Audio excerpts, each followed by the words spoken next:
Welcome and thank you for attending. Questions can be asked using the questions pane in the webinar control panel. Today's presentation will be recorded. If you have any objection, you may disconnect at this time. I will now turn the presentation over to your presenter. You may begin. Hello, SHRM Long Island. This is your favorite webinar presenter, Henry Shapiro, Jackson Lewis. Thank you everybody for joining today.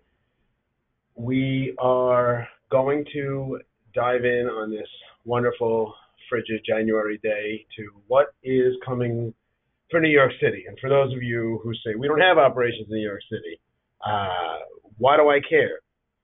I will tell you what I told you in the past. You care because New York City, although the sun rises in the east and sets in the west, laws seem to, for us on Long Island, rise in the west in New York City and then end up coming east. So New York City has classically been a good indicator of what protections for employees, what sometimes headaches for employers may be coming down the pike. And as we turn to 2019, as you can imagine, there's going to be some new initiatives. I won't bore anybody on the paid family leave changes. For those of you that are interested, Craig Roberts and myself will be doing a webinar on February 6th about accommodation and leave management changes for 2019, which will include paid family leave. Anybody that's looking to get involved with that can feel free to reach out to me. But for now, we're going to focus on two things. One, which you're probably all bored of, more sexual harassment. However, it is obviously, as we know, one of the most important and pressing issues facing employers across the country, but especially in New York State and New York City. And the other big New York City law that came out recently that's going to be coming down the LIE, let's go with, possibly, is this lactation accommodation law that takes effect in March. So we'll go into what that will require. As you're familiar with, usually in New York City, they require written policies. There's going to be a written policy requirement and even a lactation room for those employers that don't already have it. But we'll get into that. And again, this is all, I condition all this with it's for New York City, but I think it's a worthwhile exercise to pay attention on this, because in the event that this comes down to Nassau, comes down to Suffolk, comes down statewide, get ahead of it. Learn it now and just understand, if you're going to face problems in the future, let's address them now. So we'll start with sexual harassment. Everybody I know is getting well acquainted with the New York State law. That's out, it's in effect. New York City, is what people are focused on is their training requirement. New York State, we know we have one. We know that it's by this October of 2019, everyone's going to have to be trained. Then there's going to be the annual training requirement thereafter. For New York City, their law kicks in on April 1st. So it's, before you know it, it'll be April showers, then May flowers, and then it'll be 2020. But for now, we know, we don't know everything that's going to happen in New York City. We know some. So let's go over what we do know.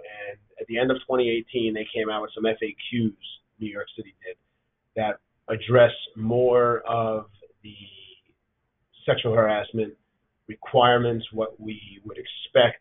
However, it doesn't answer everything. They are still drafting model materials. We don't have those yet. Knowing New York City, we may not get them until the end of March. But we'll take what we have for now. It's nothing too shocking, but let's at least get familiar with it. So in November, they released the guidance that is the FAQs, are what I'm referring to them as.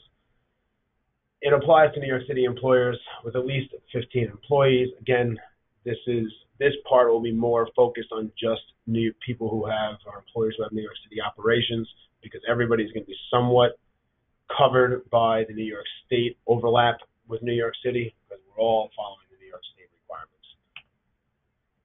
So one of the FAQs addresses employer coverage and who is actually covered by the New York City law. So whether or not an employer has 15 employees, what unfortunately it's not clear on, which is usually what the question I get asked the most, is that third sub-bullet point. The guidance does not specify whether this number is limited to only New York City employees. So if you have 3 employees in New York City, but 50 in Nassau or 75 in Suffolk, it's unclear if it looks at just your company size or your New York City contingent. So we don't know that yet.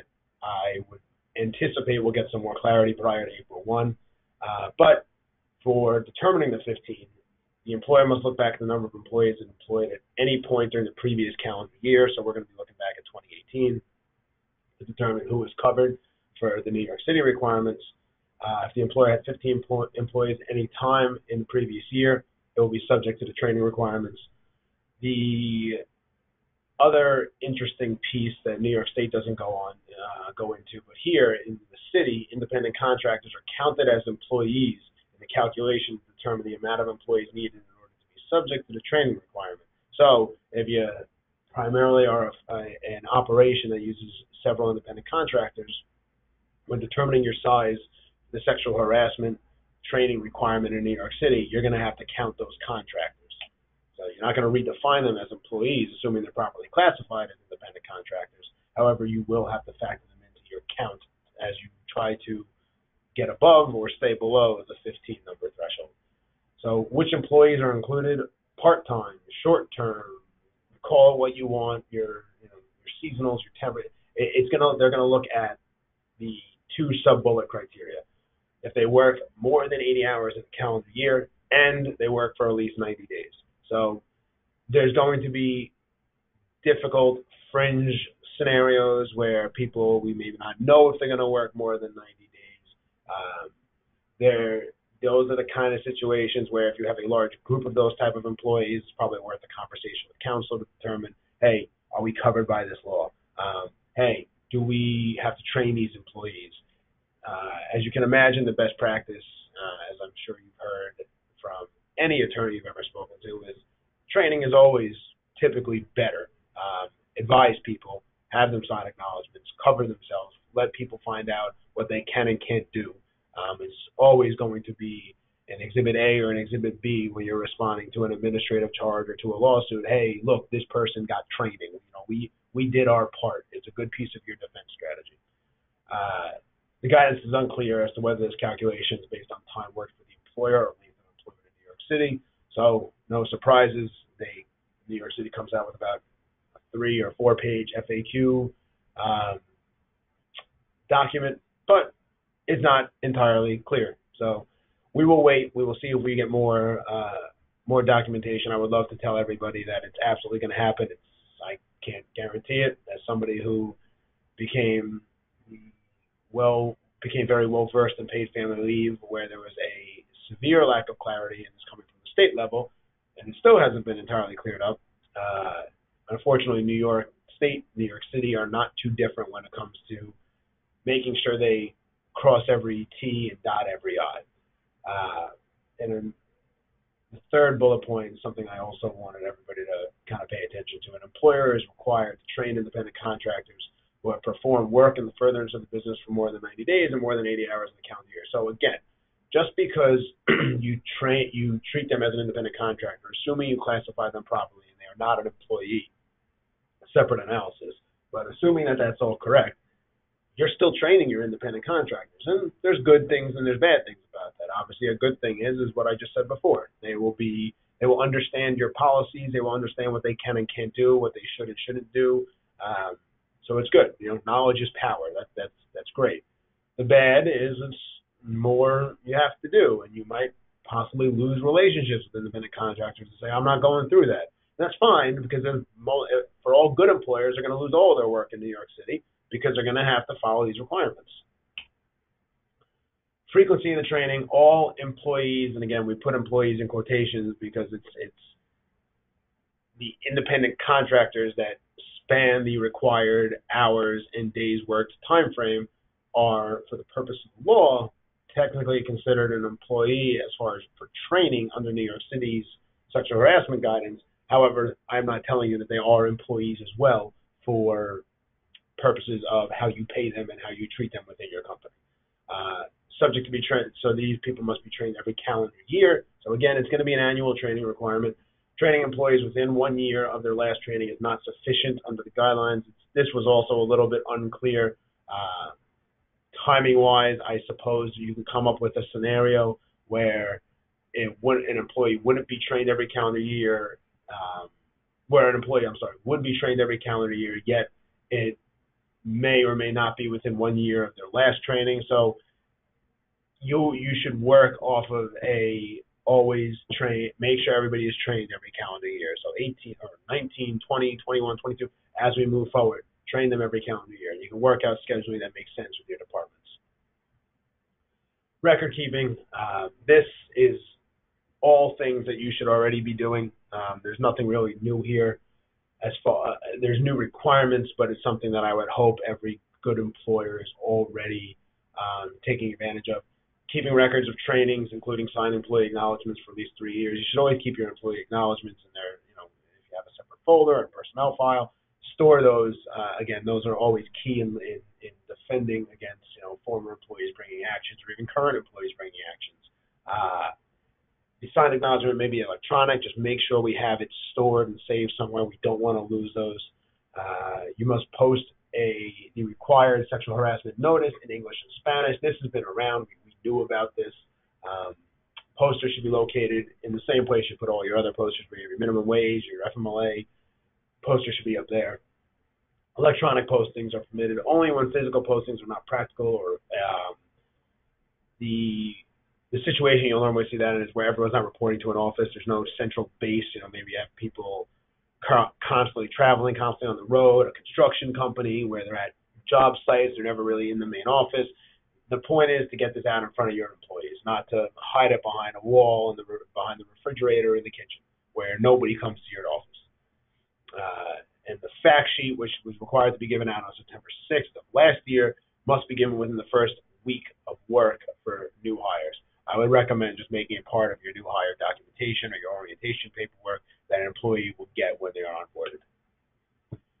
So we'll shift gears to lactation. March 18th, 2019, as I said earlier, it's coming in March, so March 18th is your exact date. Any New York City employer with at least 4 employees or 4 workers, technically, not even necessarily an employee, but 4 workers, must provide a lactation room and maintain a written policy that should be part of your handbook. If it's not timely right now to incorporate it into your handbook, make it a standalone policy. Just again, distribute it at the time of onboarding. The New York City Commission on Human Rights is still working on a model policy itself.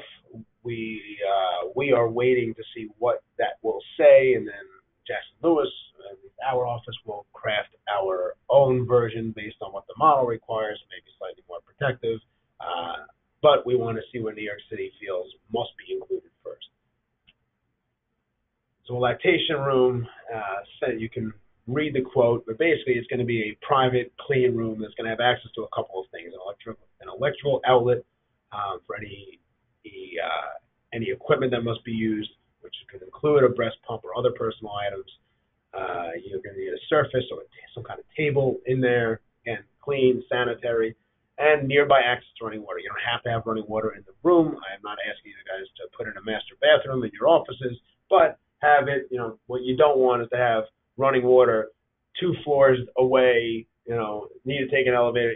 The goal here is not to inconvenience employees, and unfortunately, I would love to tell you the goal is not to inconvenience employers, but I think for those of you who have been trafficking in this world for long enough, that that's never never the concern in New York State or New York, or even more so in New York City.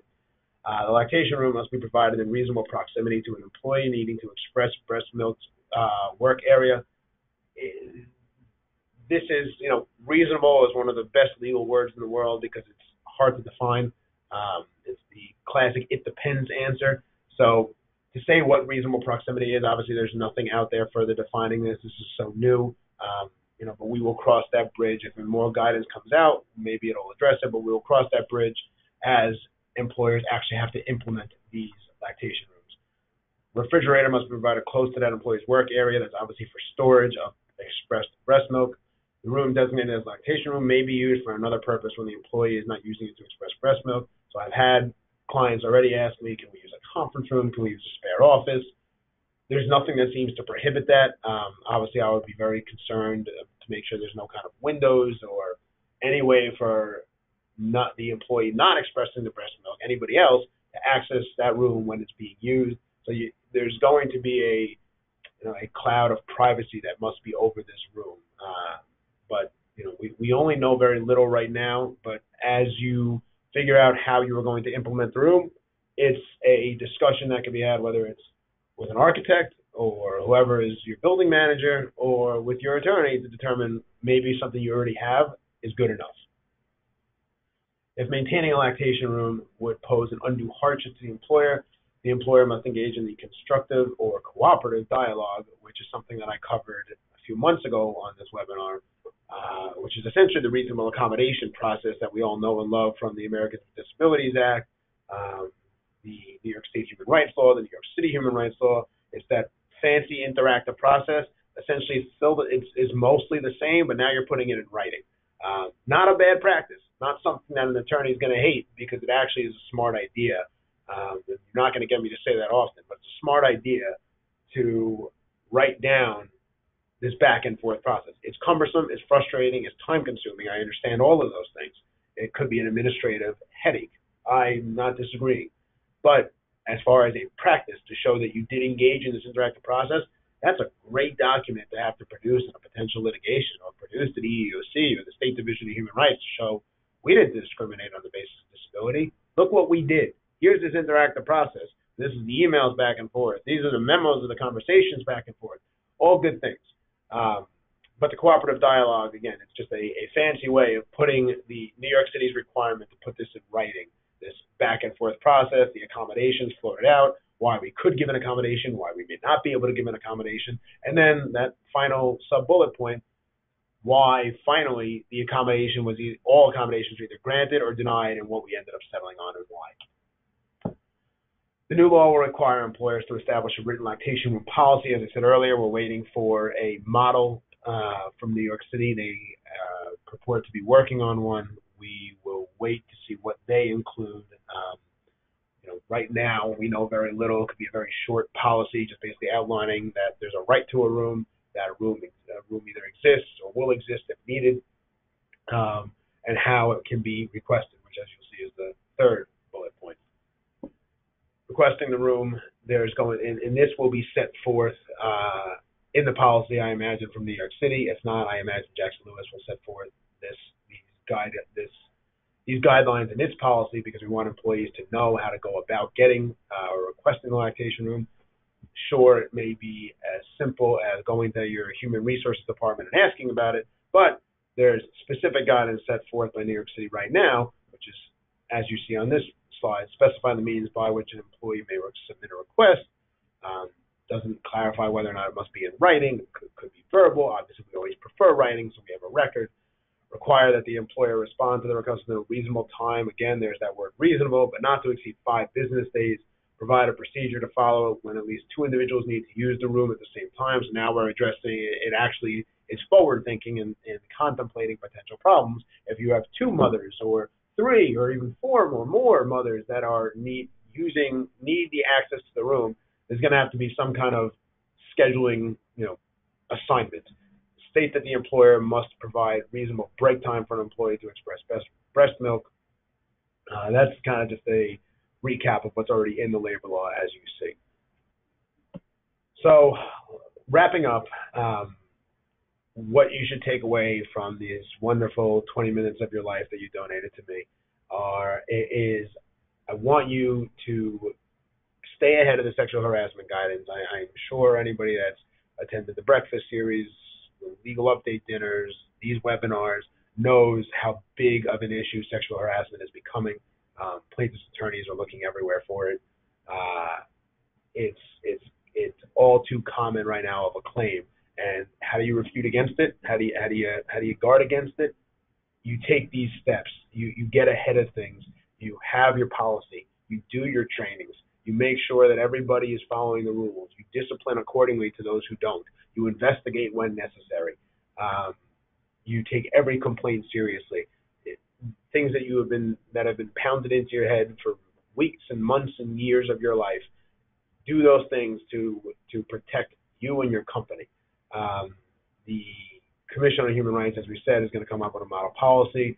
I would strongly recommend you reach out to your counsel within the next month or so about getting a policy, because you're going to want to have it in place by March 18th. And again, let's just stay ahead of this curve. As things come out, we want to get policies in place. We want to get them out to our employees. We want to get proof of receipt of the policy from our employees. We want to make sure our employees understand what rules now change or apply to them. So we run a tight ship. So with that, I thank everybody for their time today. I'm sorry for going a little bit over. Have a wonderful weekend. Stay warm, and I look forward to speaking to everybody in February. Take care.